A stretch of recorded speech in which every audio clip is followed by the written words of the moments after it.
A curto prazo, as expectativas são boas, mesmo com o grande protecionismo dos Estados Unidos em cima do seu comércio. Segundo o FMI, a taxa de crescimento global será de 3,9%. Essa taxa realiza uma média. Para países emergentes, as taxas são, para 2018, de 4,9% e 5,1% para 2019. Para países mais avançados, as taxas são de 2,4% em 2018 e 2,2% para 2019. A inflação americana vem crescendo em 2018. No atual momento, com a alta do barril do petróleo, o Fed aumentou sua taxa básica nos Estados Unidos, passando de 2% para 2,25%, aumento de 0,25% na taxa básica. A guerra comercial entre China e Estados Unidos chegou a um novo patamar. Agora, Donald Trump impôs 200 bilhões de dólares sobre importações chinesas. Esses impactos serão sentidos sobre todo o globo, pois alguns setores de diversas economias fornecem insumos para os produtos serem vendidos pela China, além dos produtos no solo norte-americano poderem ter um aumento de preço. O Índice de Custo da Tecnologia de Informação, ICTI, subiu 0,24% no mês de setembro e teve a menor variação desde a série histórica no começo de 2013. Na comparação acumulada de 12 meses, ele teve o menor aumento dentre todos os índices. Índice do consumidor, índice de preço de mercado e índice de preço de atacado. A energia elétrica teve a maior variação no acumulado de 12 meses, com 28%.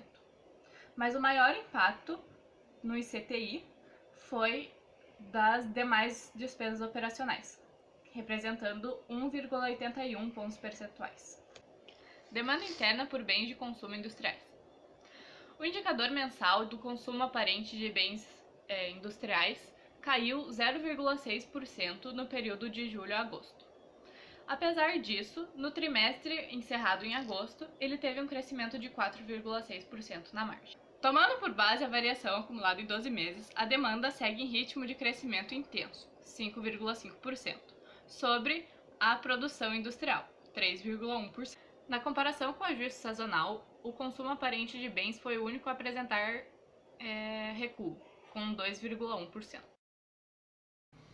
O Boletim de Expectativas da Carta de Conjuntura do IPEA para o quarto trimestre de 2018 contempla diversos aspectos, entre eles a taxa de juros, a taxa de inflação, as variáveis fiscais, o PIB e a taxa de câmbio. A taxa básica de juros da economia, que é a taxa Selic, levando em conta as recentes decisões do Copom, os analistas da Focus e as projeções dos depósitos interfinanceiros, a Carta de Conjuntura projeta uma taxa Selic de 6,5% nesse ano e uma subida para 8% no final do ano de 2019, o que está relativamente de acordo, reconhecendo que a taxa Selic se encontra atualmente abaixo do seu nível neutro. A Selic, assim como a ETTJ, que é a estrutura de termo de taxa de juros, se modificou pouco comparando com as datas pré e pós reuniões do Copom. Tendo isso como uma base fixa, a premissa apresentada é de que ambas as variáveis vão se manter estáveis nos próximos meses e terão alterações minimalistas no longo prazo. Em relação à inflação, a Carta Conjunta utilizou o relatório de inflação do Banco Central como base. O relatório do Banco Central apresenta 4 cenários para as mais variadas ocasiões, onde as taxas vão variando muito. A Carta, por sua vez, cravou uma projeção para uma taxa de 4,2% de inflação com uma meta de 4,5%. As projeções futuras a curto prazo é de uma taxa constante e uma diminuição na meta. Para o longo prazo, a gente vai ter uma diminuição tanto na taxa quanto na meta, numa amplitude máxima de 0,5 ponto percentual. Ou seja, a inflação ela vai se mantendo bem comportada e de acordo com as metas estabelecidas. Em relação às variáveis fiscais, ao PIB e à taxa de câmbio, a carta mostra que o resultado primário das contas públicas obteve uma branda melhora, contudo não o suficiente para impedir o crescimento da dívida pública. Ainda o crescimento do PIB convergindo para 2,5% ao ano de 2019 até 2022, que foi a taxa média de crescimento do PIB brasileiro entre os anos de 1996 a 2017, então está dentro do padrão. A taxa de câmbio ela vai se estabilizar pouco abaixo dos R$ 4,00 para $1.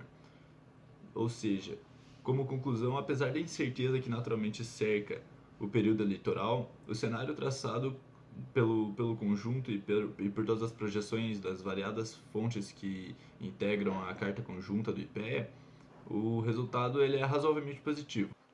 A carta de conjuntura do IPEA analisou também o crédito, contemplando alguns temas como a evolução do crédito, a inadimplência e endividamento, as taxas de juros e ainda os indicadores de crédito no setor de veículos. Os dados mais recentes confirmam as tendências que vinham se apresentando, que podem ser resumidas como uma melhora gradual das condições de crédito na economia. Porém, ao mesmo tempo que há uma melhora, há uma discrepância entre o crédito concedido principalmente com recursos livres para pessoas físicas e os créditos oriundos das instituições privadas. A inadimplência com recursos livres atingiu níveis historicamente baixos, tanto para pessoas físicas quanto para pessoas jurídicas. Um sintoma disso é o endividamento com crédito não habitacional, que vem crescendo, mesmo que moderadamente, enquanto o crédito habitacional se mantém estável, juntamente com o comprometimento de orçamento doméstico com juros e amortizações, ainda que esse comprometimento tenha sido estabilizado nos últimos meses. Os juros e os spreads médios estabilizaram-se em setembro, depois de um período de queda de cerca de 18 meses.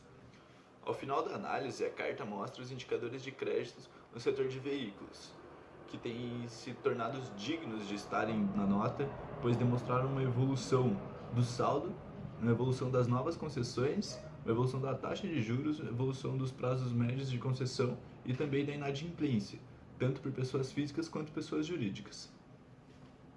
Bom, sobre a carta de conjuntura do IPEA no terceiro trimestre de 2018, a gente pode estar falando um pouquinho sobre a formação bruta de capital fixa e os seus indicadores mensais, em que, segundo a nota explicativa do IPEA, a gente pode concluir que o efeito Raptor Spread teve uma importância muito relevante no crescimento de investimentos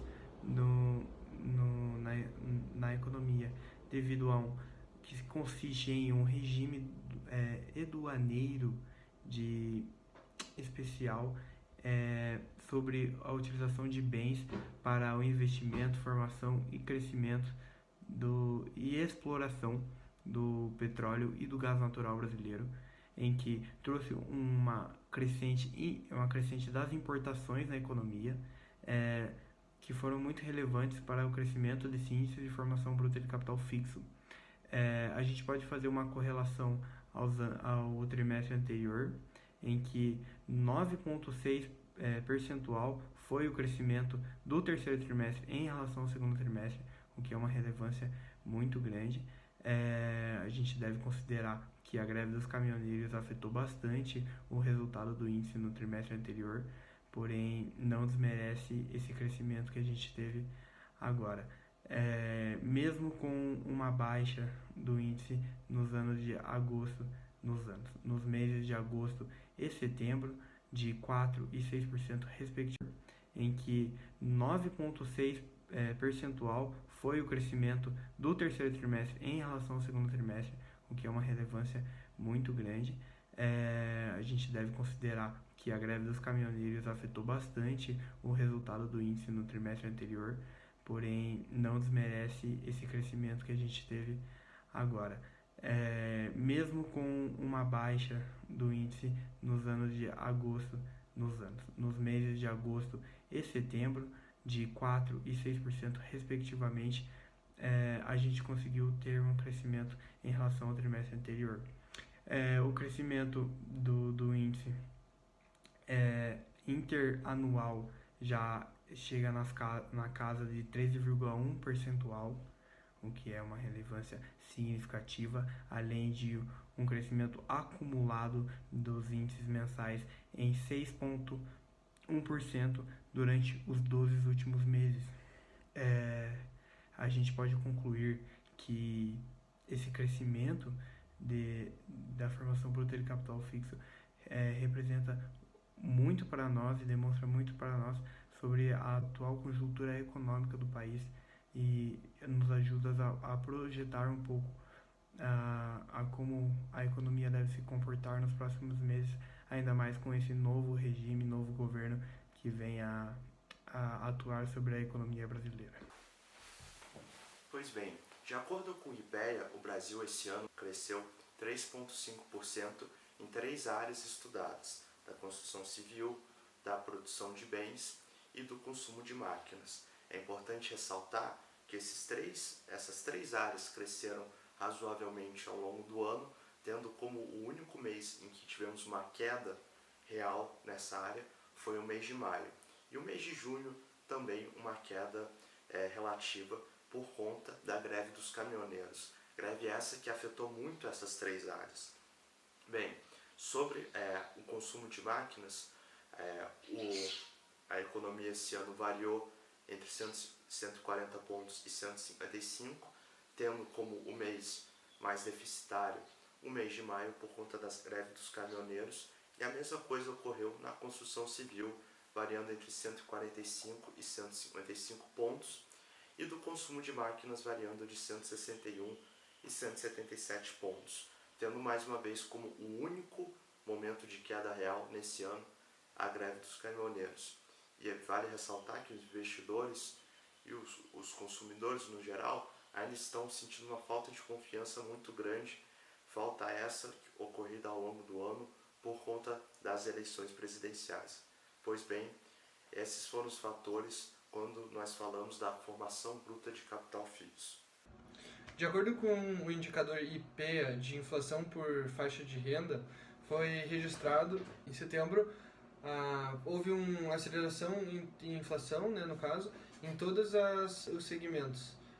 Com a incorporação do resultado de setembro, nota-se que ainda há uma inflação um pouco menor para a população mais pobre do que para a população mais rica. Isso se estende na acumulação de 12 meses, e com isso a gente pode concluir que as faixas apresentam inflação e que os resultados de 2018, de setembro de 2018, foram realmente maiores do que os de 2017. A política fiscal manteve um comportamento austero, que significa que continuou o déficit e ele foi de uma forma decrescente. O déficit primário teve meio ponto percentual inferior ao do ano anterior, e no acumulado de 12 meses teve uma forte queda também.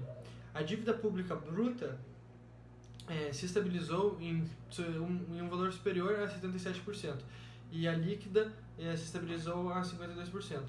Pela ótica acima da linha, ocorreu um déficit do Brasil em 23 milhões em setembro. A carga de juros ficou em 5,9% do PIB, inferior a dos outros anos, e o déficit nominal também caiu, e mesmo melhorando os déficits, eles se permaneceram ainda com um valor bem alto.